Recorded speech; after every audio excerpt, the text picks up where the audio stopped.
Thank you, everyone. Hello, my name is Antoinette Camo. I'm a current second-year Master of Public Policy student at the Goldman School, and we'd like to welcome you on behalf of the Blacks in Public Policy group at the Goldman School to our first debate. So thank you so much for joining us tonight. So we're on the campus of Berkeley's Law School today to debate the following motion. Although Florida state law may be flawed, stand your ground is a fundamentally sound policy that protects the innocent. The members of Blacks in Public Policy, or BIP, at UC Berkeley believe it's important for us to raise issues that impact our community, especially as up-and-coming policy analysts and policymakers. We want to foster a critical dialogue and engage a broader community on this issue and hopefully reach some conclusions about this policy by the end of this debate. We know that this subject can generate a lot of intense debate, and we hope to generate greater knowledge, understanding, discussion around Stand Your Ground. So with that, we'd first like to take a moment to thank our sponsors.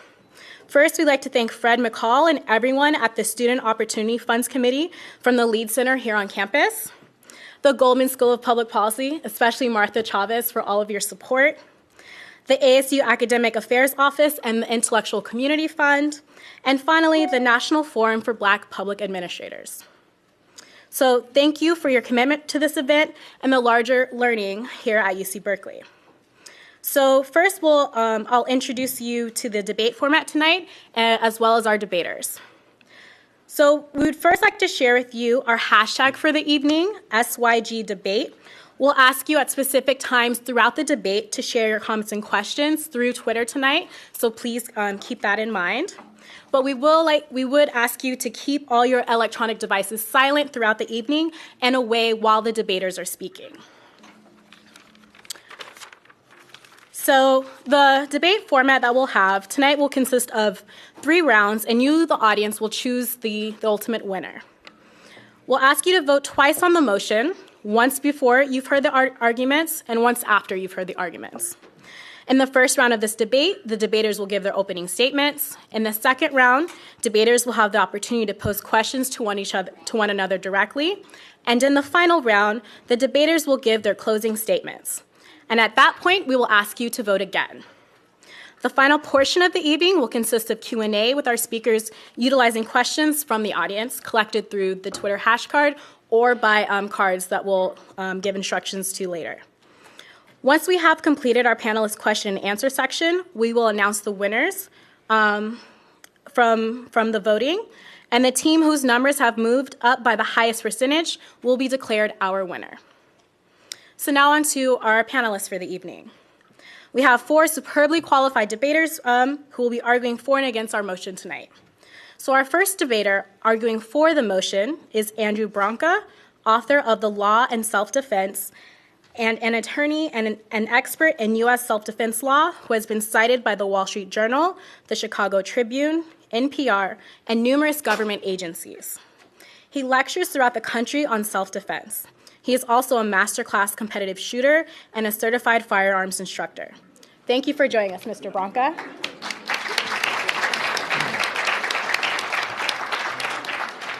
I'm not armed this evening, so everybody's okay.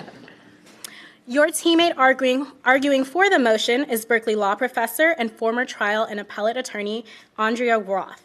Ms. Roth currently is an assistant professor at Bolt Hall and has also taught at Stanford Law School and worked for over 8 years at the Public Defender's Service for the District of Columbia.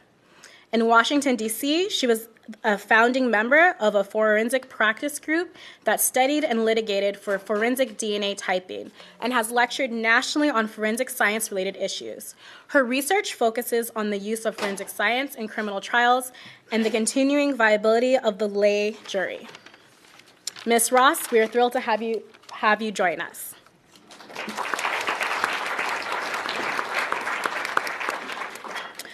Next, arguing against the motion, University of Miami School of Law professor and former deputy public defender Tamara Rice-Lave.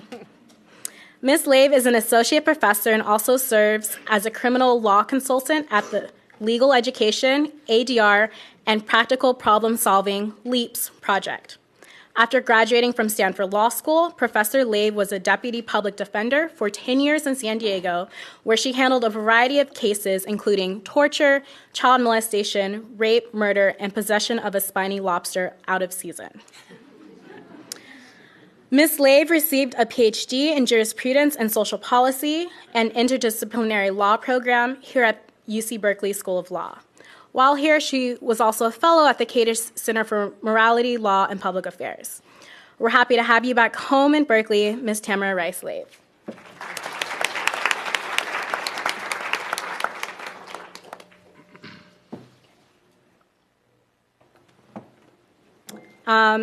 Your teammate arguing against the motion is CNN analyst and former assistant United States Attorney Sunny Hostin. She makes regular appearances on Morning Show, New Day, Newsroom with Brooke Baldwin, AC 360, and CNN's American Morning. She is known for her in-depth analysis of courtroom trials, including the Trayvon Martin case. She created, wrote, and co-produced her own weekly segment, Sunny's Law, which answered viewers' questions on legal issues. Before joining CNN, she could be seen weekly on the Fox News channel or on O'Reilly's Factor Is It Legal segment, sparring with Megyn Kelly and Bill O'Reilly on various provocative issues and high-profile cases. Thank you for joining us tonight, Ms. Hostin.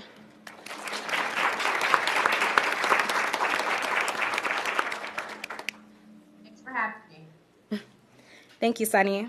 So now to review our voting procedure for the evening. So right now, we would like for you to register your preliminary vote.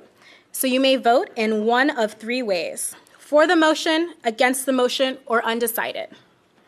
The motion is, again, Florida state law may be flawed, but stand your ground is a fundamentally sound policy that protects the innocent. Our moderator will give an overview of the motion immediately following this vote, so please choose undecided if you do not know enough about stand your ground law yet. Otherwise, vote for or against the motion. So please take out your cell phones right now if you haven't done so already, and send a text message to the appropriate number displayed on the screen.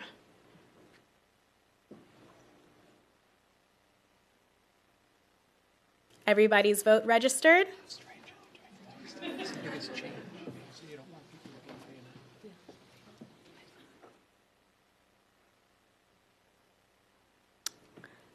Okay.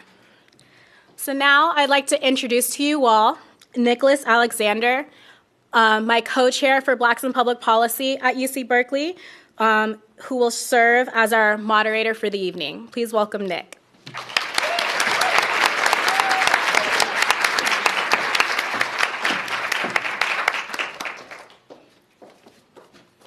Good evening, ladies and gentlemen. I am really excited about this turnout. Give yourselves a hand.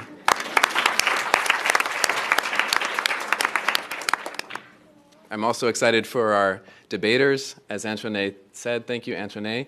They are superbly qualified, and this will be an intense debate, and it will be hopefully useful for everyone. Tonight, the motion for debate is, I guess I don't have to lean over. The motion for debate is, stand your ground is a fundamentally sound policy that protects the innocent. Before we move into the debate, I just want to go over a couple of ground rules. Please keep your electronics on silent throughout the debate, and please be respectful of the debaters and hold your applause until the end of the round of debate. If you have a question and you are not familiar with Twitter, we do have index cards for you. Francesca, can you wave your hand? She's going to be coming around, and you may ask your question by writing it down on index card, and we will collect those and ask those at the question and answer portion of the evening. Again, tonight's debate will consist of 3 rounds. The first round will be opening statements, the second round will be cross-examination, and the third round will be concluding statements. At that time, you'll vote again, and the team who gains the most support for their side will be declared the winner. For the policy students in here, it's a diff and diff.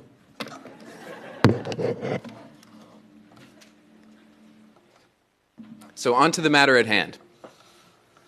22 states have adopted some form of stand your ground law. Rather than debate the differences and the intricacies of state law, we want to focus on the core of what stand your ground law is about.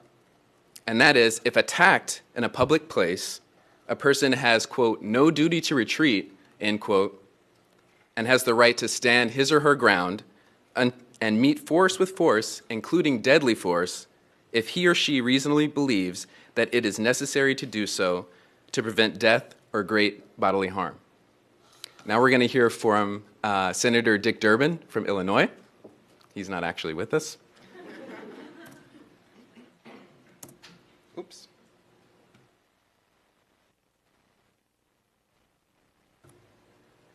And that was Dick Durbin.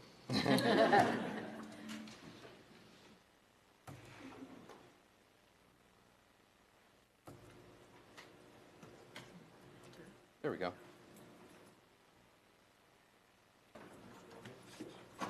Debate over stand your ground laws raises fundamental questions about self-defense in the United States of America. In recent years, we've seen a dramatic increase in laws expanding the situation in which a person can legally use deadly force in response to a perceived threat. Florida passed the first of this new wave of stand your ground laws in 2005. Prior to 2005, Florida law held that a person outside his home could not use deadly force and then claim self-defense if the person could have safely avoided the confrontation. This, quote, duty of safe retreat, close quote, sought to prevent public disputes from escalating into violence.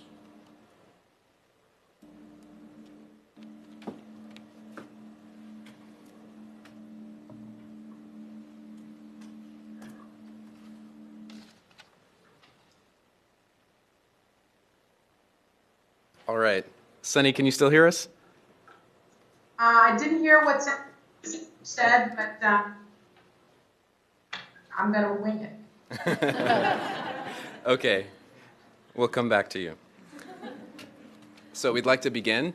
So the first round, again, the motion for debate is Florida state law may be flawed, but stand your ground is a fundamentally sound policy that protects the innocent. First up to argue in favor of this motion, we have Mr. Andrew Branca. Thank you.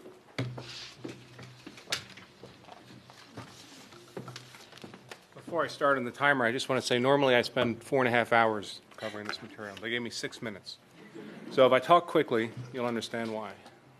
And I'll set a little clock for myself. Okay, stand your ground. What is it? Perhaps as important, what isn't it? Because there's a lot of confusion about it, and why is it important? To understand stand your ground, you first have to understand what we mean by a legal claim of self-defense. When you make a legal claim of self-defense, there's 5 elements that have to be met. Innocence, you have to have not been the aggressor in the fight. Imminence, you have to be facing a threat of death or grave bodily harm that's about to happen right now. Proportionality, the amount of force you use in self-defense has to be no greater than necessary. Reasonableness, your conduct has to be both subjectively and objectively reasonable.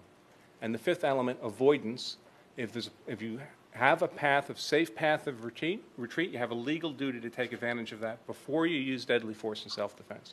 That's the crux of stand your ground. Now, having said that, 34 states do not impose a duty to retreat. They excuse that 5th element.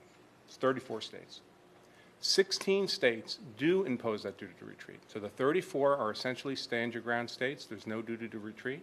16 states, that minority of states, impose that duty to retreat. It's also important to recognize that that's all stand your ground does, is excuse that 5th element, that element of the legal duty to retreat. Those 4 other elements are not touched. So if you're in a stand your ground state and you claim self-defense, you still have to be able to present evidence that you were wholly innocent, wholly without fault in starting the fight, that you were facing an imminent threat of death that was going to happen right now, that you used no more force than necessary, and that your conduct was both objectively and subjectively reasonable. If you fail on any one of those elements, your claim of self-defense fails. So It's important to understand that stand your ground is not some kind of weird parallel or alternative way of arguing self-defense. There's no such thing as a legal claim of stand your ground instead of a legal claim of self-defense. If you're in a stand your ground state and you argue self-defense, you're arguing self-defense just as you would in a duty to retreat state. The only difference is you only have those first 4 elements and not the 5th one. That's the only difference between the 2 states. Knowing that, we also know what stand your ground does not do. So, does stand your ground give you a right to kill someone out of an act of aggression? No, you still have to be without fault in starting the fight. Does stand your ground allow you to kill someone on the basis of a speculative fear of harm, something that might happen? No, you still have to be facing an imminent threat of death or grave bodily harm.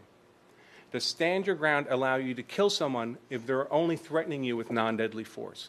No, your force has to be proportional to the threat with which you're being threatened. And does stand your ground allow you to kill on the basis of an irrational fear? Say someone has a racist fear of young black men. Would that justify, understand your ground, their right to kill somebody? Absolutely not. Because your ability to defend yourself under the law, even in a stand your ground state, requires that your conduct be both subjectively and objectively reasonable. So why is stand your ground important? Well, in the 16 duty to retreat states, they're not satisfied if you meet only those first 4 elements of self-defense. So even if you were wholly without fault in starting the fight, you were simply attacked by a criminal predator, even if you were facing an imminent threat of death right now, even if you used no more force than necessary, and even if your conduct was both subjectively and objectively reasonable, even with all that stipulated, they reserve the right to put you in jail for the rest of your life if you don't jump through one last hoop. And what they want you to do is prove a negative. They want you to prove that there did not exist a safe avenue of retreat. You know, I've heard it said that folks who support stand your ground, and I do support stand your ground, are somehow celebrating death. Well, it's quite the opposite. We celebrate life. I love life. I love my life, my children's life, my wife's, my parents, my siblings, my friends, my colleagues. I love the life of everyone here in this room. I want us all to live. In a perfect world, no one would die a violent death. But in the real world, murderers and rapists and violent assaulters exist. And their victims number in the hundreds of thousands every year. They're real, and the consequences of their violence is real. All Stand Your Ground says is that if you or your loved one or your friend, through no fault of your own, is the victim of a violent attack, and that attack represents an imminent threat of death or grave bodily harm about to happen right now, and you use no more force than necessary to defend yourself, and your conduct was both subjectively and objectively reasonable, that's enough. That's enough for you to be allowed to lawfully defend yourself. The consequence, of course, of, say, repealing Stand Your Ground is pretty dire. What that means is even if all those circumstances are met, you were wholly without fault, the threat of death was imminent, you used no more force than necessary, your conduct was reasonable, but you are unable to prove there was no safe avenue of retreat, they reserve the right to put you in jail for the rest of your life. That's what not having Stand Your Ground means. And that's why I support Stand Your Ground. Thank you.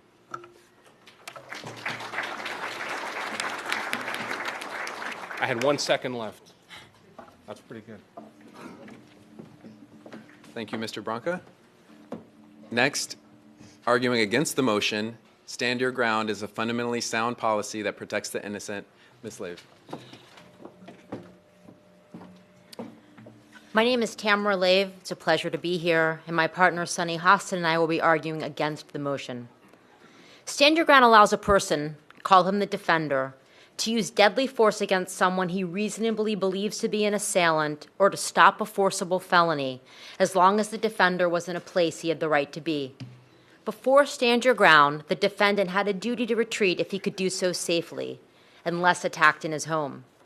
Under Stand Your Ground, If Formula One champion Mario Andretti is sitting in his Ferrari, keys in the ignition, foot on the gas pedal, he can take out his gun and blow away an angry fan trying to lunge at him through the window with a knife, even though Andretti knows that he can safely and easily drive away. Stand your ground also means that Olympic champion Usain Bolt is allowed to shoot and kill a teenager who pulls out a pipe and demands Bolt's wallet, even though the teen's leg is in a cast and Bolt is certain he can safely and easily run away. Perhaps some of you think that Andretti should be able to shoot and kill his assailant. After all, why should Andretti be forced to flee when he wasn't doing anything wrong? But here's the problem. What if the fan wasn't really lunging at Andretti with a knife, but it was a pen and he just wanted an autograph? The decision to use deadly force is often made with imperfect information. We think someone is dangerous when they're not. This can be caused by bad lighting, difficulty hearing, or something called implicit bias, which essentially means that people harbor prejudice that they may not be aware of, and which causes them to interpret the exact same behavior as violent or not, depending solely on whether the person they are observing is black or white.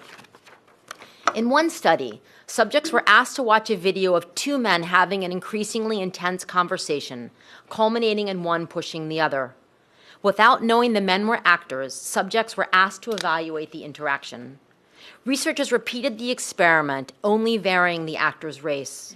When the pusher was black and the victim was white, 75% viewed the interaction as violent. When the races were reversed and the pusher was white, just 17% saw it as violent. In other words, if the lunging fan was white, Andretti would be less likely to believe he was in danger than if the fan was black, even if both were holding a pen instead of a knife. That's why the duty to retreat is so important. A just self-defense law requires balancing one person's right to protection against another's right to life. It says that killing is only allowed when it is absolutely necessary, and it recognizes that people make mistakes in their perception of a threat, and so if they can retreat safely, they should do so. And what of Usain Bolt? What if the teen really was trying to rob him? Should Bolt be allowed to kill him if he could have retreated safely? I would argue not. We live in a democracy where people are presumed to be innocent, even those charged with the most heinous crimes. People are entitled to due process, which means the right to have a lawyer advocate for them and a jury of their peers decide their fate. We also have legislatures that decide the punishment for a certain crime and courts that ensure this punishment comports with the Eighth Amendment. Stand your ground eviscerates all of that. It allows one person to act as judge, jury, and executioner, giving someone the death penalty for a crime, even if the Supreme Court has ruled that it violates the Constitution to do so, as it has in the case of robbery. This cheapens life and it undermines the rule of law. Why bother having elected representatives decide what's fair punishment if some cowboy on the street can simply pull the trigger? But maybe some of you worry that the issue isn't whether Mario Andretti or Usain Bolt should be forced to retreat. Instead, you are concerned about Maria Andretti, an elderly woman confined to a wheelchair. How can Maria be asked to retreat if she is attacked? But we don't need stand your ground to protect Maria. Under classic self-defense law, a vulnerable person like Maria would be able to use deadly force in self-defense. Stand your ground or quote-unquote make my day laws make it too easy to get away with murder. Florida, Georgia, Alabama, and Colorado allow a defendant to have his case dismissed and any future civil suits barred forever if he can convince a judge by a mere preponderance of the evidence that he acted lawfully under stand your ground. So much for a jury deciding whether a person had the right to take another's life. Astonishingly, a court has ruled that under Florida's stand your ground law, a person can use deadly force to kill an assailant even if he is retreating and thus no longer posing a threat. So much for proportional force. And studies show that stand your ground does have an impact on the homicide rate. Cheng Chang and Mark Heckstra used regression techniques to estimate the impact of stand your ground laws, which they called Castle Doctrine laws, on the crime rate in states that passed those laws between 2000 and 2010. They found that contrary to the rhetoric behind the law, Castle Doctrine legislation did not deter robbery, burglary, aggravated assault. It did, however, lead to an 8% increase in the number of reported murderies and non-negligent manslaughters. This translates into 600 additional homicides per year across the 21 states with Castle Doctrine laws. Cheng and Hoekstra wrote, in short, we find compelling evidence that by lowering the expected costs associated with using lethal force, Castle Doctrine laws induce more of it. Chandler McClellan and Earl Teakin came to a similar conclusion in a 2012 paper. They looked at the impact of stand your ground legislation on the rate of homicides due to firearm assaults. Instead of looking at all stand your ground states, McClellan and Teakin focused on the 18 states like Florida that enacted laws specifically stating that a person has no duty to retreat from any place he has a legal right to be. Using regression techniques, they found that having such a law is associated with a 6.8% increase in the rate of homicides. They did further analysis to conclude that these were not killing of assailants, meaning that they were not justified killings. Stand your ground laws result in the unnecessary loss of life and in the process undermine the rule of law. For these reasons, they should be abolished. Thank you.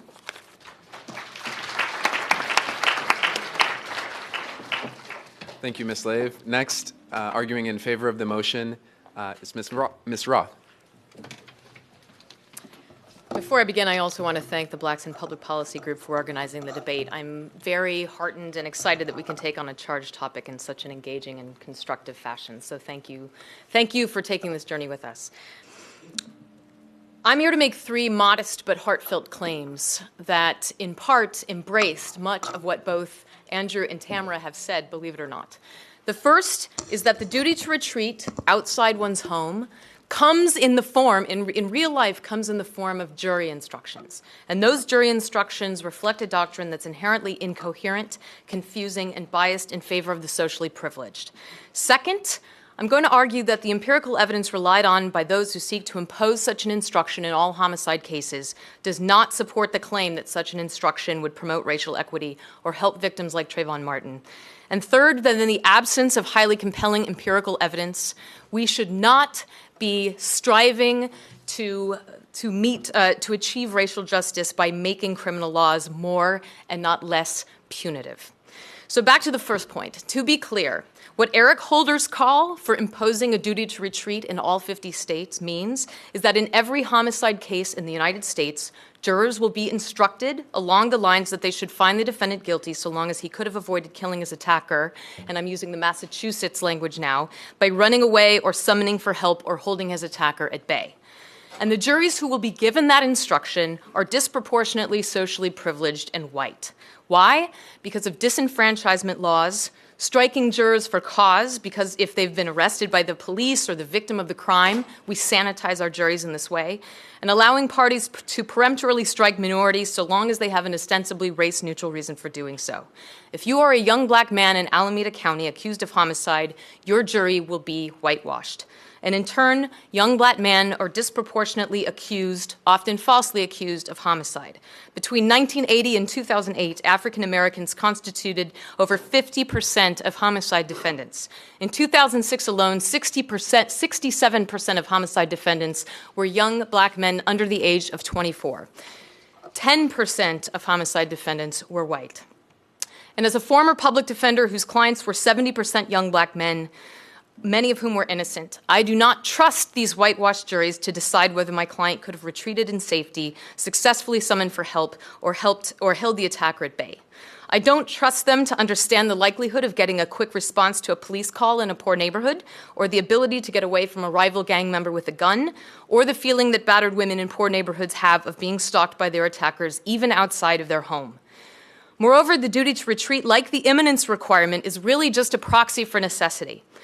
Many scholars, feminist scholars especially, point out that the imminence requirement really is superfluous, and I think the same is of the retreat requirement.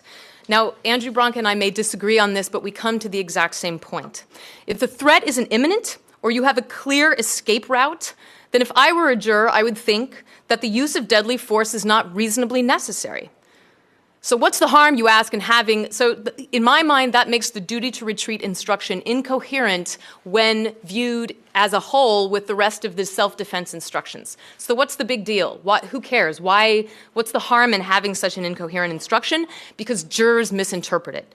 I've had at least one case on appeal where jurors appeared to assume that the duty to retreat meant that even if the defendant didn't realize there was an escape route or could not have reasonably realized there was one, he was guilty so long as one existed. And I have seen closing arguments of prosecutors along these lines. That is a burden that doesn't reflect the law in any state, and it jeopardizes innocent defendants. Finally, the way the duty to retreat instruction draws the line at one's castle is morally indefensible. Even Eric Holder apparently believes that you should be able to stand your ground in your own house, your castle. And that's partly out of deference to common law traditions, but it's also because feminist scholars have argued that imposing a duty to retreat in the house would be harmful to battered women who shouldn't have to flee their attackers. Well, that's fine if you have a castle. But if you're a homeless person who lives under a bridge or in your car or are attacked, or you live in a public housing complex where you might not have a manicured lawn, but you have shared community spaces that are important to you, and those are the types of cases that get prosecuted, not Mario Andretti, then you're still guilty if a jury finds that you could have run away from your refuge, and that's not fair. My second point is that the empirical evidence relied on by the other side shows a complicated and mixed picture of how the duty to retreat affects minorities. The 2012 McClellan and Tekin study that Tamara mentioned showed no racial difference from Stand Your Ground, except an increase in white male victims. I'm not up here to tell you that Stand Your Ground doesn't increase lives lost, but so would every criminal law is racist in some sense because of the implicit bias that Tamara mentioned. Every law that would render criminal law more punitive is going to save lives in some way. But I don't think the answer in the wake of the Trayvon Martin tragedy is to get rid of the duty to retreat because of the reasons I've said. So one thing I don't like about reactionaries who just say, well, too bad, your studies are flawed, is that they don't give any hope. And they don't recognize that this truly is a problem. So I'm here to tell you that I think the way to avoid this type of tragedy again is, number one, to instruct jurors that racial profiling is not okay and cannot be a basis for reasonable belief. Number two, to train prosecutors on how better to use the first aggressor doctrine more effectively and make clear to juries that stalking someone is considered aggression. Number three, get rid of the ability to kill simply because someone is committing a felony against you. That would have dealt with Bernie Goetz as well. And do empirical studies on all aspects of self-defense law, not just duty to retreat. So I ask you at the end to at least give us a chance, wait for the empirical evidence to come back, and don't use this as a knee-jerk reaction against for greater punitiveness. Thanks.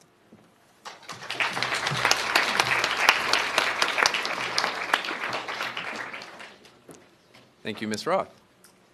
So our final speaker for the first round, speaking against the motion is Stand Your Ground law is a fundamentally sound policy that protects the innocent. Ms. Hostin.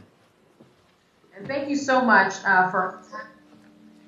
And I first like to say that most recent speaker said everyone has a racial, and that there's a racial difference. Stand Your Ground laws, that's incorrect. I think Justice Sotomayor stream today. Ms. Hostin, can you speak a little bit slower? The audio is a little bit slow, so perhaps if you speak just a little slower, it will come through clearer. Let me try. I'm actually hearing. It's just dropping out. You know what? I'm gonna mute my mic so that way you don't hear yourself. Maybe that's part of it. Okay. If that works. The challenges of technology. So as I was saying, thank you so much for having me. But I'd like to address a couple of points. One, this false narrative that I just heard, that every law has racial implications and that there are no racial differences when you're discussing Stand Your Ground and its implications. That's just not true. And I think Justice Sotomayor said it extremely well today in her blistering dissent of the Supreme Court's majority decision discussing affirmative action and indicating that, really gutting, I think, affirmative action in our country. Justice Sotomayor said we ought not sit back and wish away rather than confront the racial inequality that exists in our society. Well said, Justice Sotomayor. The bottom line here is that racial inequality exists.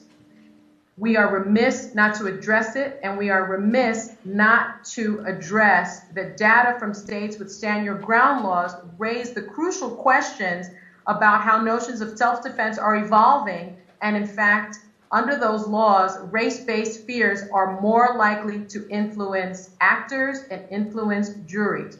Just take a look at the facts. In stand your ground states, and there are stats here, 13.6% of homicides were ruled justifiable. In non-stand your ground states, only 7.2% were deemed such. Now, in my view, this is strong evidence that rulings of justifiable homicide are more likely under stand your ground. But this is what I think is most crucial. A finding of justifiable homicide is much more common in the case of a white on black killing than any other kind, including a white and a black person.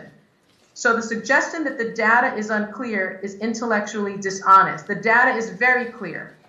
Compared to white on white crimes, stand your ground increases the likelihood of a not guilty finding, but only, and let me repeat this, only when a person is accused of killing a black person. So notice then, however, that white people who kill black people are far more likely to be found not guilty even in states without stand your ground. And black people who kill whites are less likely to be found not guilty regardless of state law. So then it's simple, right? We're biased in favor of the white defendant and against the black victim. In my view, stand your ground laws give jurors more leeway to give defendants that benefit of the doubt, to allow white defendants to use their fear goggles, their perception, the fear of the black male, and are given the benefit of the doubt. So stand your ground may or may not be a good law in theory, but in practice, it increases racial bias in legal outcomes, period. Those who invoke stand your ground to avoid prosecution have been extremely successful. That is white defendants. Nearly 70% have gone free. 70%. I also want to address this false narrative that we hear often that stand your ground was not part of the Zimmerman and Dunn cases. That is not true. Stand your ground was the central issue in those cases.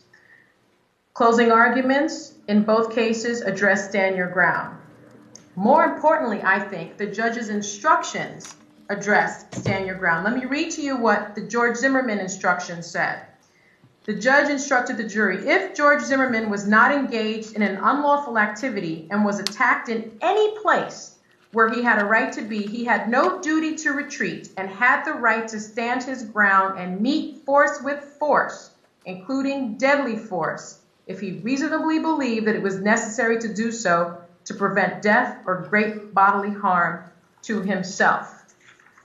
Had Florida not been a stand your ground state, let me tell you what the jury instructions would have stated. The defendant cannot justify the use of force likely to cause death or great bodily harm unless he used every reasonable means within his power and consistent with his own safety to avoid the danger before resorting to that force. The fact that the defendant was wrongfully attacked cannot justify his use of force likely to cause death or great bodily harm if by retreating he could have avoided the need to use that force. Those were the jury instructions in place prior to stand your ground being implemented in Florida. Now, the other thing that I think is worth mentioning, in stand your ground cases, even if there are no jury instructions, even if closing arguments don't mention stand your ground, the jurors would likely have known about it. Stand your ground is part of the collective consciousness of Florida and other stand your ground cases. It empowers citizens to arm themselves and fire at perceived threats. And I think that is important. Not necessarily reasonable threats, not necessarily real threats, but perceived threats. So the threat need not even be real. Gun-carrying Floridians and residents of the other stand your ground states know that there's a good chance that stand your ground will exonerate them. That is why in Florida, justifiable homicides doubled within 2 years after stand your ground law was passed. By 2011, the numbers tripled. Nationwide, justifiable homicides by civilians using firearms doubled in states with stand your ground laws between 2005 and 2010. And finally, I think it's important to also note that stand your ground laws are simply unnecessary because our traditional self-defense laws are very robust. Andrew, our first speaker, made it clear that there are 5 prongs in self-defense law, traditional self-defense law: innocence, imminence, proportionality, reasonableness, and avoidance. Avoidance is key. Avoidance is the very keystone of self-defense, because in traditional self-defense, the goal is to escape. We retain our civility. It is the human instinct to flee, not fight. It is not necessary to engage to engage, because the best option is to get away before you even know the ultimate intent of the attacker. Unfortunately, with stand your ground, you aren't required to retreat. You can stay and fight back, and that is wrong.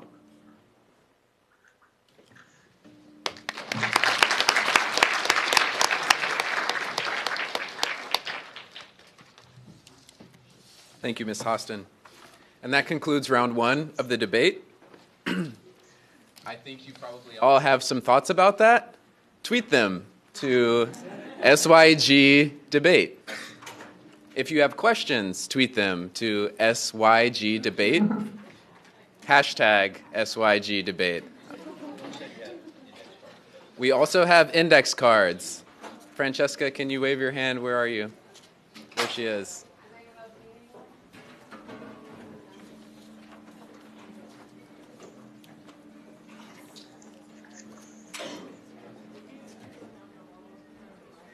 We hope you're enjoying yourself so far. Just to give you a little bit of information about BIP, we plan to continue our debate series through the next year. And the upcoming topics will be announced by email, so make sure that you sign up by email on the sign-in list. Also, this event is being recorded, so we're going to send out the link to the video if you guys want to look at it again, or perhaps send it to a friend. So please pass in your questions if you have them now. We'll probably hold some until the last piece of the debate, after the debate, so that we can go into question and answer. During round 2, what's going to happen is the debaters will have an opportunity to cross-examine one another, and by that I mean ask each other questions about their opening statements. So I'm going to begin in just a moment. Remind you of the ground rules. Please respect our speakers and remain silent until the end of the round.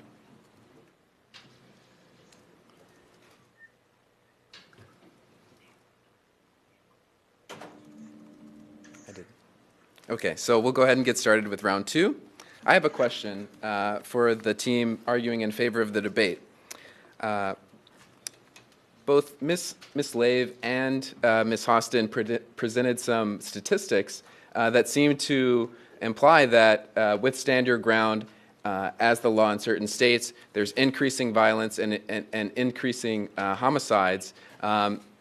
And it seemed to suggest that perhaps you were avoiding that topic. I wonder sort of how you feel about the statistics and how you can sort of reconcile those with the standing in favor of the Yeah, I have a few quick thoughts, if that's okay. I guess I would just caution that there's a lot of the purported data out there that's on stand your ground is what my 2-year-old would call poop. It's just grossly defective data. I'll give you an example. One of the most popular data sets used is this collection of so-called stand your ground cases by the Tampa Bay Times in Florida. And it seems like everyone uses kind of the summary information about those cases without actually looking at the 237 records in them. I did that this weekend. You're welcome. In fact, I did it twice. And when you look at the actual cases, what you find is almost none of them, or very few of them, are actual stand your ground cases. I'll give you an example how they fail to qualify as a stand your ground case. 38% of the cases in the Tampa Bay Times collection involve a defendant who defended himself in his home. If you're defending yourself in your home, stand your ground is irrelevant because you already don't have a duty to retreat under the Castle Doctrine. So the outcome would be the same whether you were in a stand your ground state or a not stand your ground state. Another 25% of the defendants were ultimately found guilty. Well, if you're found guilty, that means your claim of self-defense failed, or you would have been acquitted. If your claim of self-defense failed, there's no application of stand your ground because stand your ground only exists within the construct of self-defense. Another 11% of those defendants, the incident didn't involve deadly force. Well, if the incident doesn't involve deadly force, Florida never had a duty to retreat if the only force used was non-deadly force. So again, stand your ground is irrelevant. And when you exclude all those cases, fully 2/3 of the cases are simply not stand your ground cases. And you're left with about 80. So any analysis done on that full data set without screening out the bad eggs, no good. It's bad stuff.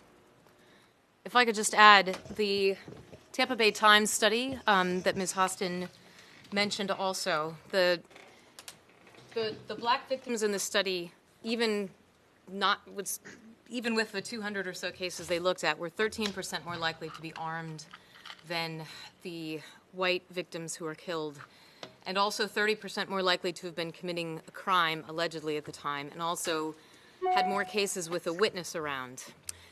What I mean by that is that this is a small sample set, and that what it also shows is, so there were reasons that for the disparity in victims, but what also came out of that study was that there was no disparity in black defendants versus white defendants and how often they were successful in using stand your ground. There's also been, and again, the McClellan and Tekin studies showed absolutely no racial disparities.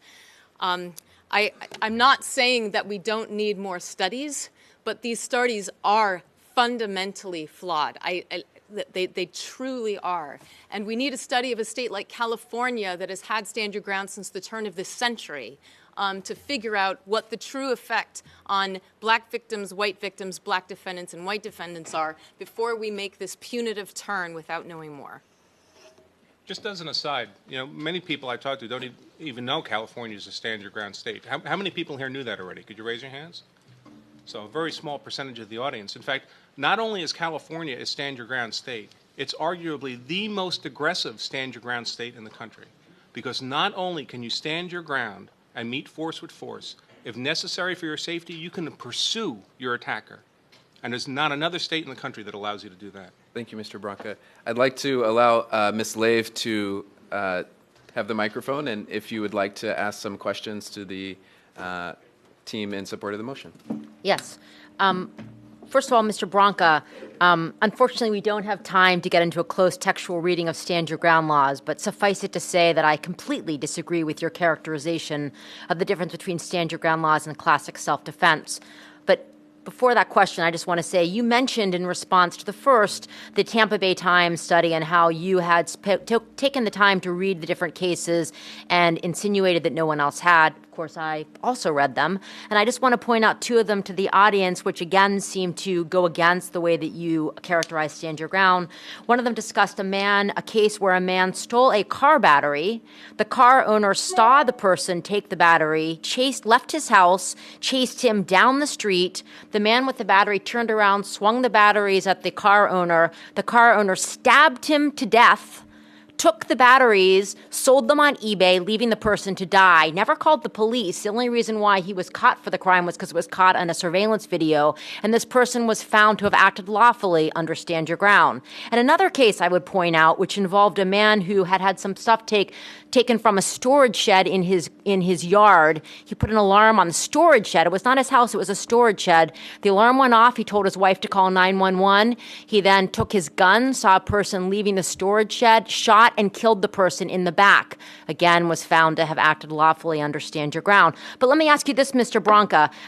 You indicate that you told the people here today that all of the prongs of classic self-defense law have to be met except for the duty to retreat. And I would just ask you about the Trayvon Martin case, which of course we're all familiar with. It is indisputed in that case that Mr. Zimmerman was told by the 911 operator to remain in his car, and Mr. Zimmerman left the car to pursue Trayvon Martin. In fact, there was a jury instruction in the case which specifically talked about how the jurors should consider the fact that Mr. Zimmerman left and helped to create the situation. And what I'm wondering is how, if it's the case that all these prongs are the case and that someone has to be completely innocent to prevail under self-defense, how is it the case that Mr. Zimmerman could have prevailed in this trial? First, I'll make you a $100 wager that he was not told to stay in his car. I'll take that wager. Who's that? Who was that? This is Sonny. Oh, yeah, okay, Sonny. Sorry. I just heard a voice from above. All right, Sonny, you're on. Well, I'll share the 911 tape when I get back home, and we can report back to everybody. Trust me, I've listened to it. The duty to retreat arises at the point where you're making the decision to use deadly force. The way it's worded is, if you have the opportunity to safely retreat, you must do so before you use deadly force. It doesn't mean there's a duty to retreat at every moment prior to that point. The only time that Martin had a duty to retreat was when he made the decision whether or not he was going to fire that shot. And at that moment, he had no safe avenue of retreat. He was on his back. Trayvon was atop him, beating him on the ground. So if there's no safe avenue of retreat, there's no duty to retreat, and therefore, that's why Stand Your Ground didn't apply in the case. If I could add a quick comment. My view is a bit different of that, but I still disagree with the ultimate conclusion that imposing a duty to retreat would have helped in any way. I think the problem here was that the prosecution did not do its job in arguing first aggressor. The prosecution did not do its job under Florida Statute 776.041, which says that once you are the first aggressor, you do have a duty to retreat. And if our first aggressor law is not good enough because somehow you can start stalking people and provoking trouble, then we need to change that. Wanda Jean Allen she was the first African-American woman first woman put to death in this country in like 30 years in 2001, and it was in Oklahoma, and it was because she had pursued someone, and they said that she didn't, that she had a duty to retreat. So even first aggressor law, I would say we have to watch out with what we do. Everything here is subject to implicit bias, but I think in Trayvon Martin, the problem was first aggressor law was not done well enough by the prosecution. Okay. Thank you, Ms. Roth. At this time, I'd like to turn it over to Mr. Branca to ask questions to the team against the motion. Oh, gosh, I don't know that I really have questions. Can I guess we're supposed to take turns. Okay, I don't really have questions. A couple comments, I guess I would say. And one is, when people are talking about Stand Your Ground, you want to, Stand Your Ground is a distinct legal doctrine. It's a doctrine of the law of self-defense. And there are many other legal doctrines of the law of self-defense. Presumptions of reasonableness are quite common across the country. If you're in your home, it's presumed you're reasonable if you're protecting yourself from someone trying to forcibly intrude in your home, for example. Self-defense immunity is another one that comes up a lot. And in fact, those Tampa Bay Times cases are really about self-defense immunity. They're not about Stand Your Ground. The Castle Doctrine, of course, is another one. And the Castle Doctrine is not just a mini version of Stand Your Ground. They have different goals, different doctrines, different purposes. So often what happens is people start talking about Stand Your Ground, and then these other distinct legal doctrines get thrown in. And it's almost like you go to a football game, and half the guys in the field are dressed for football, and half for baseball, and another half for water polo, and it's just a mess. So to really understand and come to useful social policy conclusions about these doctrines, you have to treat them in a focused way. Precision of language is very important, perhaps in no place more important than in the law. Thank you, Mr. Branca. Yes, Ms. Hostin, it is your turn to speak. If you have questions for the team. My sense is that the team in favor of the motion has, tried to disparage the one study that was done by the Tampa Bay Times, and I can understand that. But that is not the only study, I think, that bear out the statistics. If you look at the study that was done by Texas A&M of the rates of murder and non-negligent manslaughter, that study showed that there was an increase by 8% in states with stand your ground laws of murder and non-negligent manslaughter. That's an additional 600 homicides per year in those states that have enacted those laws. So regardless, the results indicate that a primary consequence of strengthening self-defense law or stand your ground laws is increased homicide. So I think when you talk about stand your ground law, you have to talk about the fact that empirically you can see that there's this increase in homicides. And then I think you certainly have to measure racial bias. If you, I think PBS did a wonderful job of conducting a study examining racial disparity using the same stats, using this FBI data. And that study also found that the killings of black people by whites were more likely to be considered justified than the killings of white people by blacks. So what do you do that? What do you do with that? And what's your answer to that as it applies to stand your ground? If I could take that briefly. The Frontline wasn't another study. It was just based on the studies we've already talked about. The Texas A&M study simply states that stand your ground leads to... I can't hear anything because the My apologies. It's been muted. Sure. Sorry, Ms. Hostin, can you hear me? The Frontline, Sure. So the Frontline study was not an additional study. It was just based on the studies that we've talked about thus far, including the Tampa Bay Times. But the Texas A&M study simply states that stand your ground leads to more homicides, not that it's racially disparate, but it excludes several laws passed before 2005 that showed drops in violent crime, including in Utah and Illinois. And it doesn't, more importantly, it doesn't account for interstate differences in gun control laws, including concealed carry. So many of these statistics can be explained through the changes in concealed carry laws that partially happened at the same time that the newest round of Stand Your Ground was adopted. We can talk about the Urban Institute study. We can talk about the 2012 study more. If you'd like, the FBI data is less complete than the vital statistics data, and that's part of what the bottom line is. None of us here was involved in those empirical studies. I'm not trying to suggest empirical studies. You're right. They would make or break this debate. But I think that they are inconclusive, and I think that our default has to be against punitiveness until we know that juries are going to use these instructions correctly. Are you suggesting that there's no racial bias in stand your ground laws and the implementation of those laws? No, I'm not. I'm suggesting that the empirical data is suggesting that there is something special about the duty to retreat as compared to self-defense in general is not borne out in these empirical studies. And that to say... And also that it turns out from these empirical studies, it also turns out that there may be a large benefit to black defendants versus white defendants, and that until I know more, I am not ready to simply make the law more punitive on a leap of faith that it will somehow help racial justice. Thank you, Ms. Roth. If you have questions for the team arguing against the motion. Oh, I have one question that, and this is a friendly question. I'm not quite sure what to make of all this, and I think you can tell I'm working my way through this as well. But the Castle Doctrine, I'm wondering whether Ms. Hostin and Ms. Lave believe in the Castle Doctrine, and if you truly believe that life is worth so much that we should never force anyone to flee, why would you ever allow a battered woman, for example, to kill her batterer rather than fleeing from the house if she can do so in complete safety to herself and her children?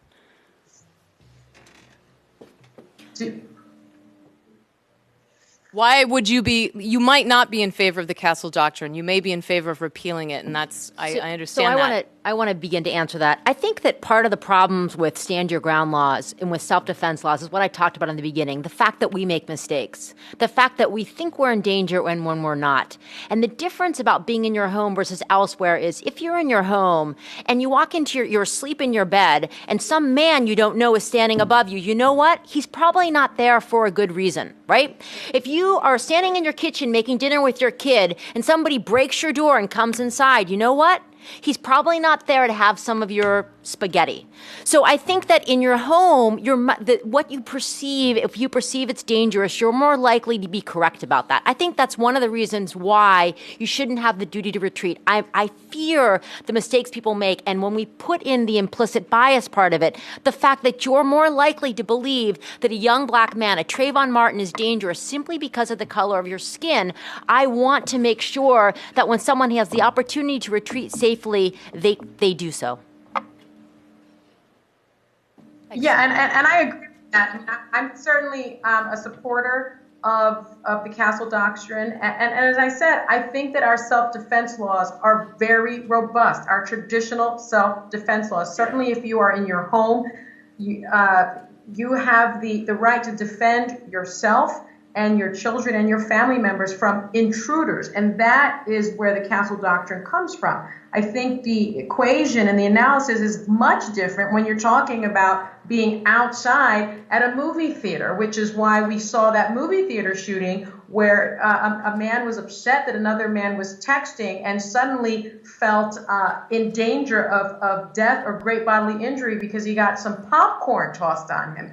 That is a very different assessment that someone makes. And so I would agree with my co-counsel that I think you're sort of mixing apples and oranges. Stand your ground law and the Castle Doctrine are just so different in theory and application that they just can't be compared.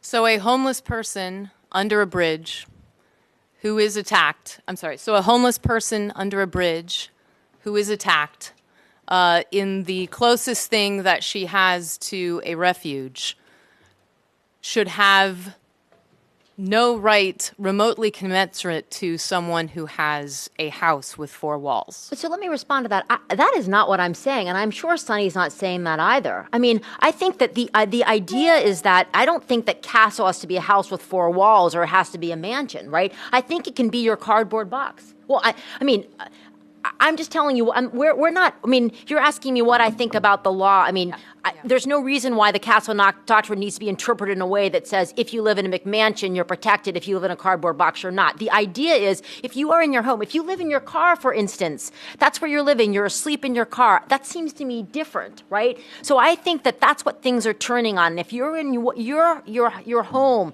your place of safety, and you're attacked there, I think that things are different. But I must say, I think that part of the problem with these laws is that especially when you think about something called Make My Day laws, think about what that's saying as a society. Make my day, threaten me so I can take out my gun and blow your head off, because that will make my day. I don't think that's the kind of society we should be. Remember, we as a society have an obligation to not just the person that's attacked, but the attacker as well. We do. When you think about the Constitution and the right to life, it's everybody's right to life. It's not just the person who is walking down the street and who's attacked. So if the person can retreat, and remember, it's absolute safety. One of the things that these advocates talk about is how, what am I going to do if I'm disabled in my wheelchair? How am I going to defend myself? You know what? Under classic self-defense law, you're allowed to use deadly force. 2 more points. Sorry. Thank you. That concludes the second round. If you have, yes, applause is appropriate.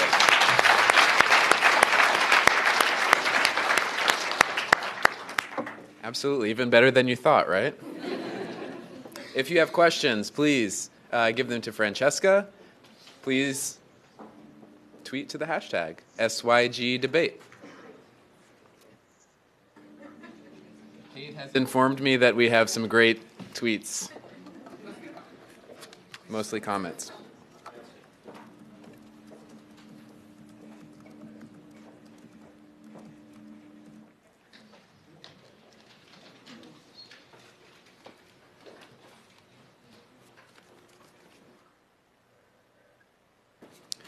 We are now ready for round 3. In this round, the final round, our debaters will have 2 minutes each to make their concluding statement. We will begin with the team arguing in support of the motion, which is stand your ground law is a fundamentally sound policy that protects the innocent. First up, Mr. Branca. Thank you. I don't have prepared comments, so I'll just have to really set the timer this time and talk until I run out of time.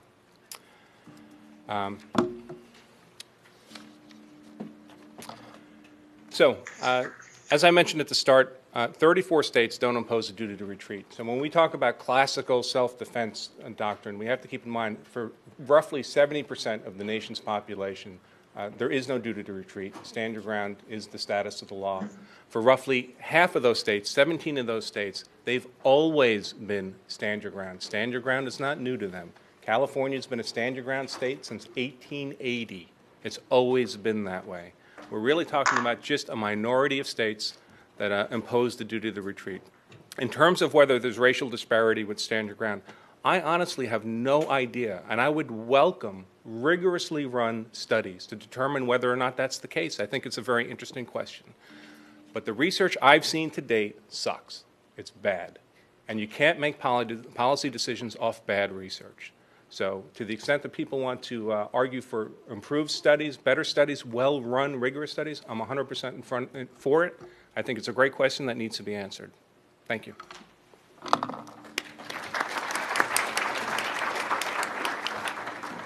Thank you, Mr. Branca. Next up, arguing against the motion, Ms. Slave.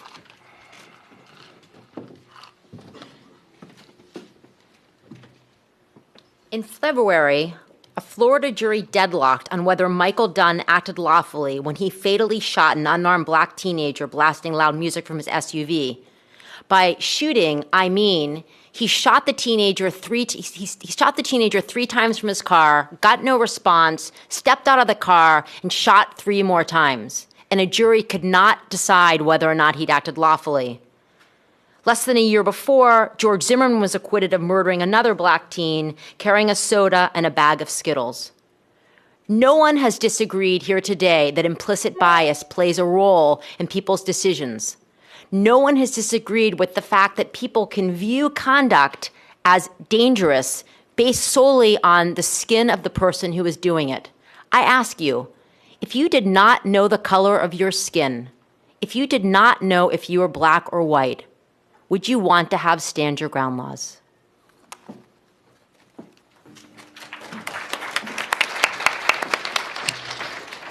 Thank you, Ms. Slave. Next up for the team arguing in support of the motion, Ms. Roth. I appreciate Ms. Lave's last question, but I would say that my answer would be that if I knew that I would be judged by juries who looked nothing like me, then the duty to retreat is the one thing that I would not impose in self-defense cases if I wanted to achieve racial justice, until we see some very serious empirical evidence to suggest that it would help. Instead, I think what will help stop Zimmerman verdicts and Dunn verdicts is, number one, making sure that first aggressor doctrine causes people who say, go ahead, make my day, and who provoke and who go after and stalk people and see themselves as glorified policemen when they're not, to see that as first aggression. And if we do, then there will be a duty to retreat in those cases, number one, and they will have lost an element of self-defense, number two. And second, to show jurors that racial profiling is not a legitimate basis for reasonable belief. Reasonable belief is also something that that implicit bias permeates entirely. And in my mind, that is what caused the Zimmerman verdict. The fact that the jurors had this sense that he reasonably believed he was in danger, a sense that I think was not right, and that they misinterpreted the first aggressor doctrine and the prosecution messed it up. It was not because of a duty to retreat. I have seen anecdotally at least one of my clients go to prison for murder because of what I see as a confused duty to retreat instruction by a nearly all-white jury. That is where I'm coming from, and so I ask you to, at the very least, wait for more evidence before we take this punitive turn.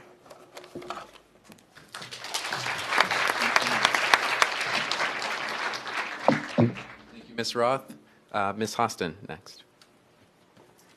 Now, I'd like to reflect upon another quote from Justice Sotomayor. She said in her dissent, my colleagues' refusal to accept the stark reality that race matters is regrettable.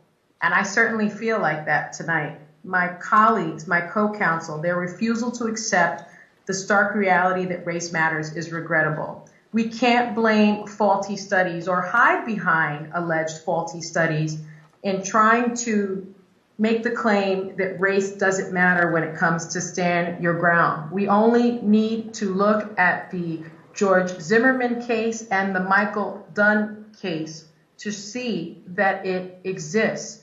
Stand your ground laws, in my view, set a basic social order. It deputizes citizens. You speak to any law enforcement person, they are all uniformly, because I've interviewed them, against stand your ground laws. These laws not only raise the risk of minor disputes and misunderstanding becoming deadly incidents, I think it provides legal cover for racism. It provides legal cover for Americans to take deadly action based on their own subjective and racially tinged views. We have to change the laws.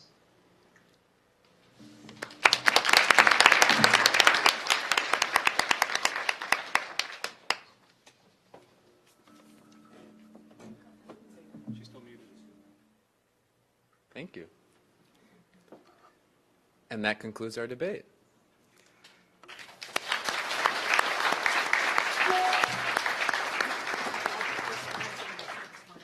So what I'd like for you to do now is vote again. So I am going to put up some new numbers. These are the new numbers. Note there's been a slight change. And please text whether you support or, whether you agree, disagree, or whether you're still unsure to the appropriate number at this time.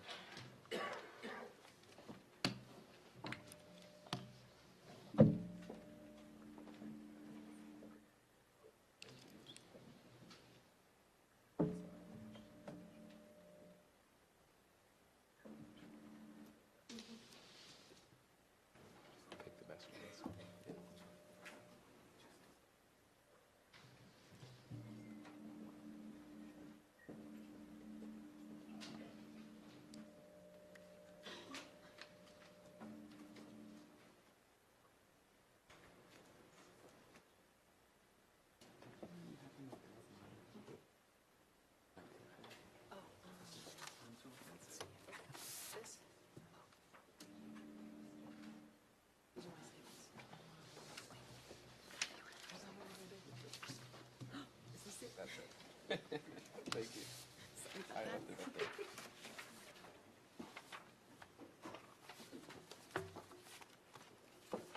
We look like we're finished. Yes? Yes. Okay.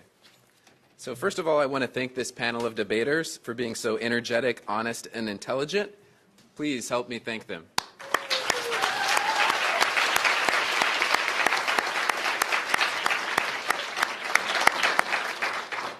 Now we're going to take about the next 20 minutes to ask some audience questions and keep you in suspense about who won the debate.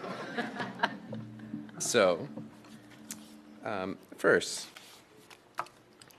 Professor Roth, if you are aware of all of the real and negative effects of Stand Your Ground and the ways to fix it will likely not be enforced due to institutional racism, then why support it? Well, I do think there is institutional support for changing the reasonable belief instruction and changing the first aggressor doctrine. If there's institutional support for changing Stand Your Ground, I think there's support for those other things as well. I think the problem is not to overuse the term false consciousness, but I feel like this using Stand Your Ground as a lightning rod and saying, look, it's all about stand your ground. If we can just change stand your ground, then self-defense law will be fixed, is false and is leaving uncorrected the most important problems that are leading to racial injustice in self-defense law and homicide law. And so in my mind, focusing on stand your ground is actually incredibly counterproductive. It comes up, Mr. Bronca has talked about this, the cases that actually involve where all the other elements are met and the issue is that you failed to retreat but everything else was there are so minuscule. The number is so minuscule. What we're really talking about is trying to check the implicit bias of jurors who think that Bernie Goetz was reasonable when he shot at some unarmed teenagers who thought, because he thought they were trying to rob him. So that's what we need to deal with. And so in my mind, there is plenty of political capital if we can focus on those other issues. I don't think it's a political problem at all.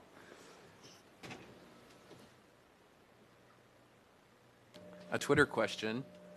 Is there any measurable deterrent effect to stand your ground laws in states that have them? No. I mean, the deterrent for, I don't know what the person's coming from, but I mean, the study, there's been two big empirical studies that I know of two. And the one that looked at whether or not stand your ground law had deterred aggravated assault, robbery, or burglary found no, there was none. And let me just also add one other thing. I should have put this in my conclusion because Ms. Roth is such a formidable opponent. But that 2012 study, she's correct that resulted in more white men being killed. They thought perhaps because more white men had guns and were likely to be shooting each other, the people they were around. But it found, however, that more black women were sent to the emergency room. There was a 60% increase in the number of black women who went to the emergency room for gunshot related injuries. So there were racial ramifications, just not in terms of the death of people of color.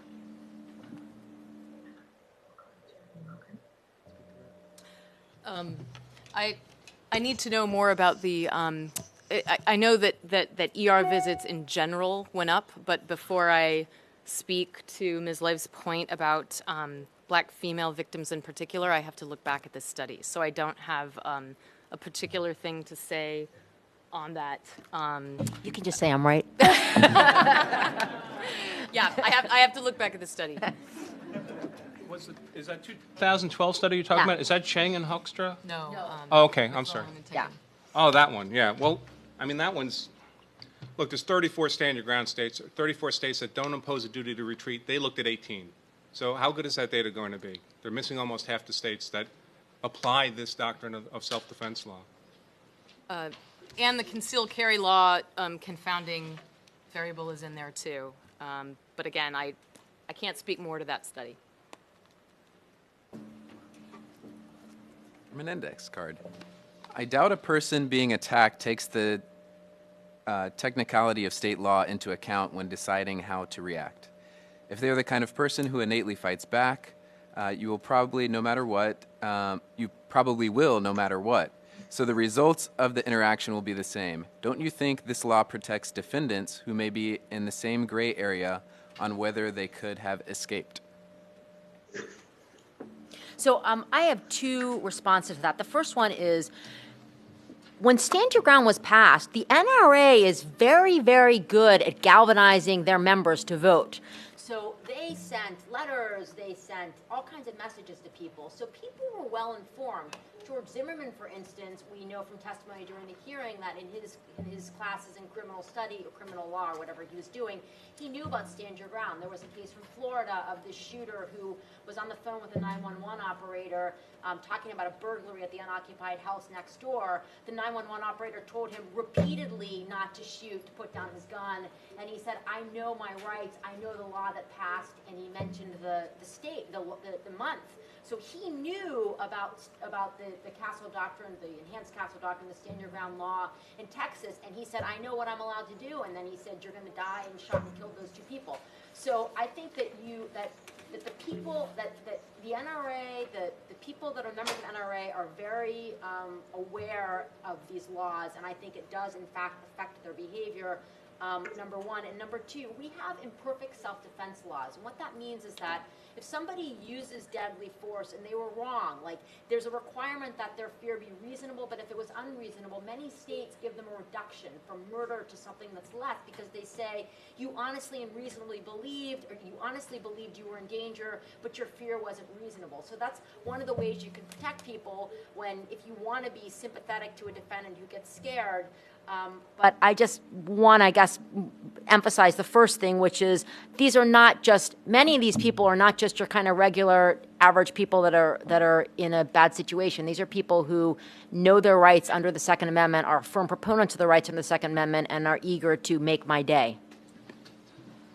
And I'd like to add, when preparing for the Michael Dunn trial coverage, I had the opportunity to look at a lot of his letters from prison, and what was really striking to me was just his utter confidence that he would be acquitted. He mentioned over and over again, about being very familiar with his rights.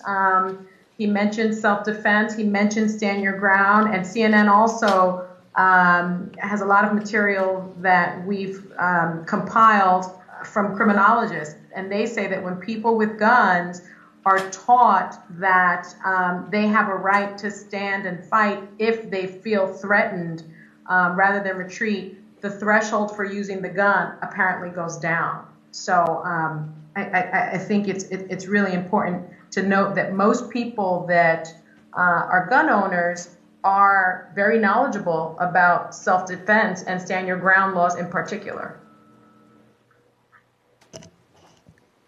And just to be clear, the law is not that if you feel threatened, you can attack, even under Florida's law. From Twitter, should untrained, good-willed folks have more or same legal requirements on stand your ground than trained police officers? Well, I mean, I think there's a difference between a police officer and a regular civilian. Police officers have different duties. I mean, they're representatives of the state. So I do think that there is a difference. I mean, I think a police officer should not use deadly force if they can't. But I think that, I mean, if they can avoid it. But I think that they have different duties and different duties to protect. So I would think that they would have different rights in terms of using deadly force than a regular civilian. I think they should have different rights, I guess I would say. Yeah, I think this is the origin of the duty to retreat back in England was that it was the Crown's duty to take care of you, and then when we got to the colonies and there was no Crown, the true man standard came about. So I think, you know, arguably, like the feminist scholars who say that, you know, in the State v. Norman case that everybody reads their 1L year, you know, perhaps self-defense doctrine as it currently exists sometimes works against people who cannot rely on the police in the same ways as privileged Americans. No, it's always very dangerous dangerous waters to kind of try to juxtapose what police officers can and should do and what civilians can and should do. Police officers have a legal duty to engage in uses of force that private civilians don't. I will say, though, that this notion that police are somehow exceptionally trained or exceptionally capable, either in the laws of the use of force or in the actual use of a firearm, is vastly overstated. I've been a competitive shooter my whole life. I've shot with a lot of cops. Most of them are not very good. It's just the truth. They shoot. A civilian like me who shoots competitively does it as an avocation. I spend thousands of dollars a year to do that. Most typical cops, they would just as soon not have the gun. It's a burden. They wear it because they're required to wear it by their department. They shoot that gun 2 times a year, maybe 50 rounds each time to qualify with the firearm. That's it. They're not gun people. In terms of use of force laws, I give seminars almost every weekend all over the country to private citizens who spend 4.5 hours with me, and that's about 4 hours more than many cops get in the academy on use of force law. So.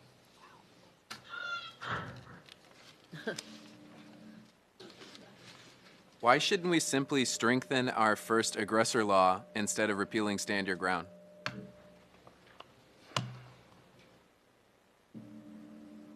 Good idea.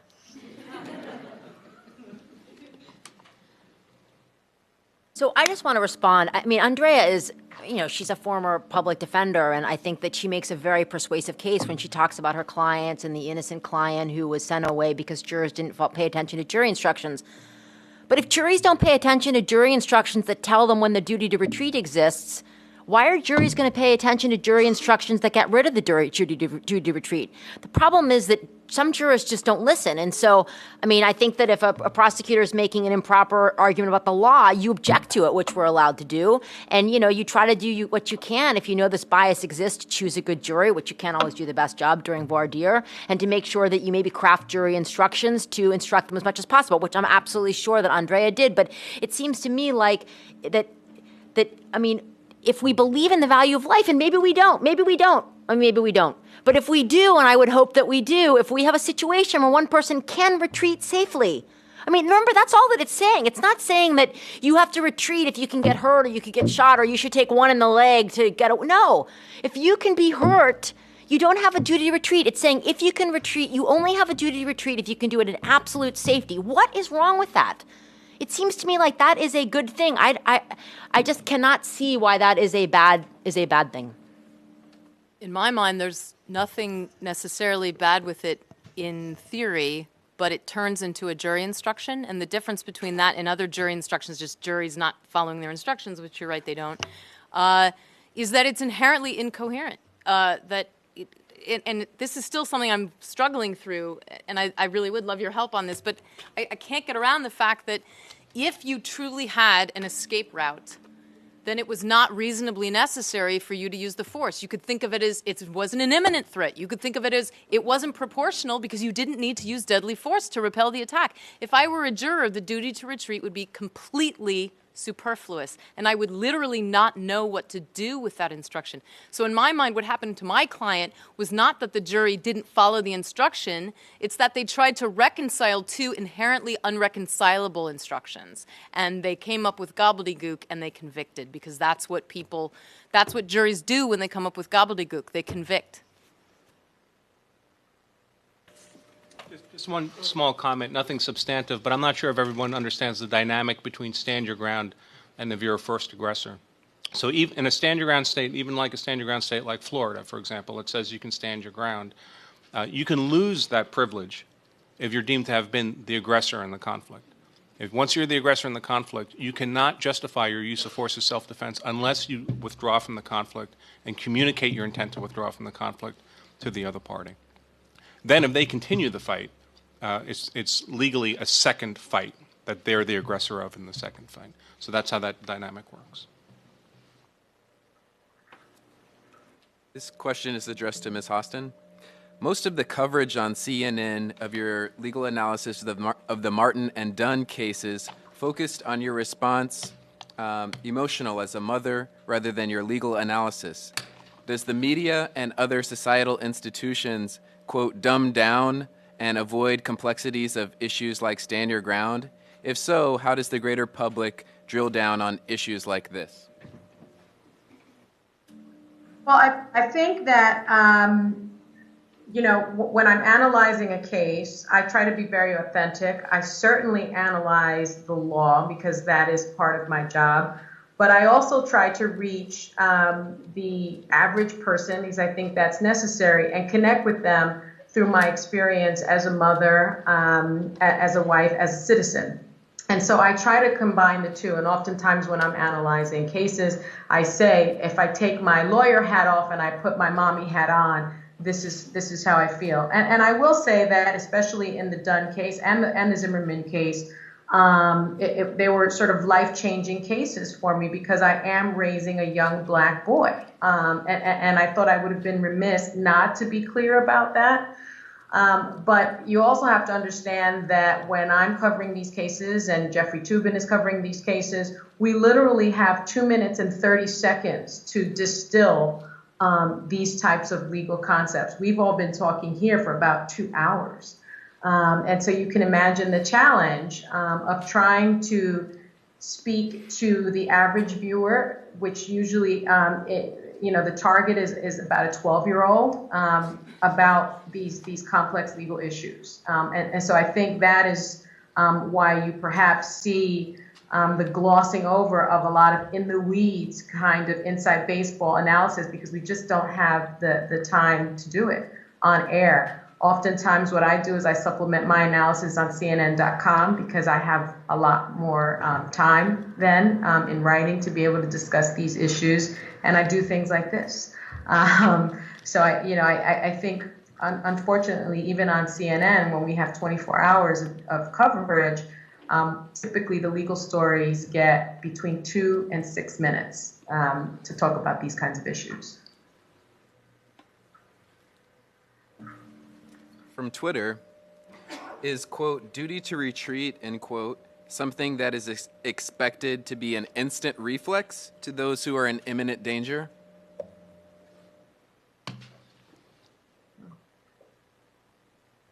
I don't know. I mean, look, you know, what's the I mean, when we think about what the law is doing, the state is trying to figure out, to guide us on how we should act in certain situations, and then to give guidance to jurors about what's correct and what's incorrect situations.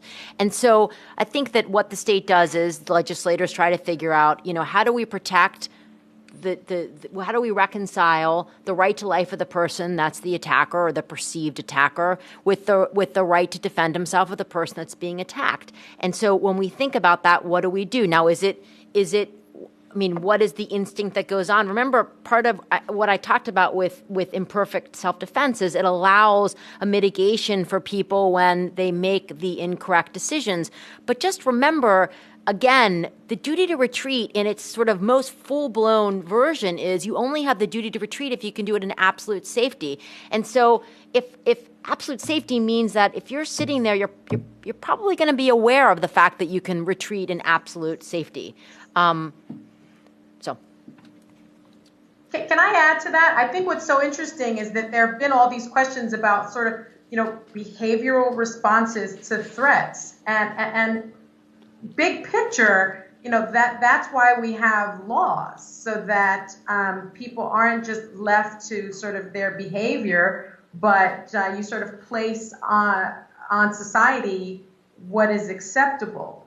And in my view, it is more acceptable to flee to safety rather than stand and confront, especially based not necessarily on facts, but on perception. So I think that, you know, to sort of argue that it doesn't really matter what the law says, or people are just going to react differently to situations, doesn't, in my view, negate the fact that you've got to have laws for a civilized society. One other thing, it's also important to remember when you say the fear has to be reasonable. If I'm walking down the street and someone pulls out what I believe to be a gun, and I'm not a gun owner, which is kind of obvious, and I pull out my gun and I shoot them. Let's say that the person that's holding what I thought was a gun, it was a water pistol that looked really realistic. If it's reasonable for me to believe the person is pulling a loaded gun on me, then I am justified in my behavior. If they pull a gun and the gun is unloaded, if I didn't know it was loaded, if I thought it was loaded, then it's reasonable for me to use deadly force. So the law is trying to deal with situations of imperfect information, situations where people are afraid, situations where people don't know what's going on. And the law, as my esteemed partner is trying to say, is trying to make sure that when you're dealing with the balance of these values, of trying to balance the right to life, of the right to defend yourself, that the law tells us the best way to handle things. And I think that we have a lot in the law with the reasonability, with the fact that it's only the duty to retreat in absolute safety, that is the right way for the law to end up in terms of dealing with all of the different people and different values and rights it's trying to protect. Thank you, Ms. Lave. Join me again in thanking all of our debaters for a terrific debate.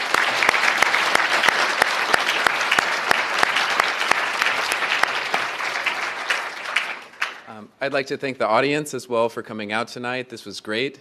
Thank you for all of your terrific questions. If I didn't get to it, please don't feel snubbed. Obviously, we had limited time. It's almost time to hear the results. But first, the conversation doesn't end tonight, right? We had some good information here, but it doesn't end tonight.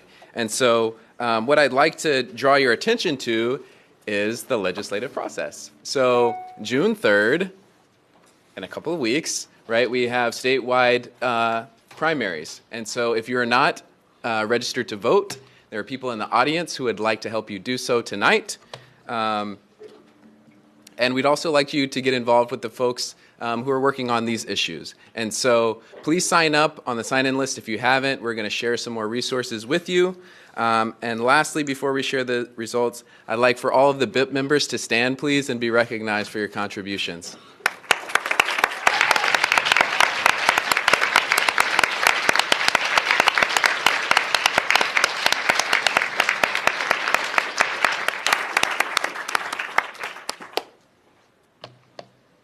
The moment of truth. So first we will see the preliminary results. Maybe.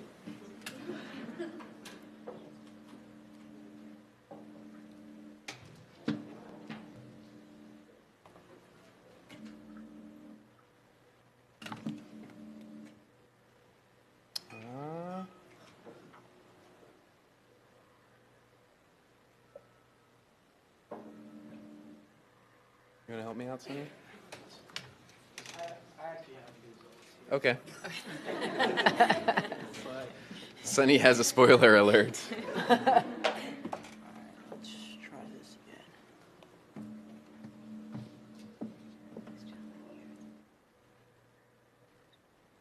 So here is a pre-debate, and Give him a chance to take it in. okay, take it in.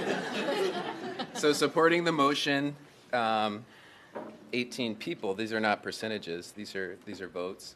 Opposing 53 and unsure 41. I needed to write this down. 18, 53, and 41. Here we go, right here. It's like America's got self-defense. All right, Do you already have the numbers? yeah. So then, so they agreed to. So the number who disagreed remained the same, while the numbers who agreed with the motion, stand your ground, is a fundamentally sound policy that protects the innocent, increased. Therefore, the team in favor of the motion wins the debate.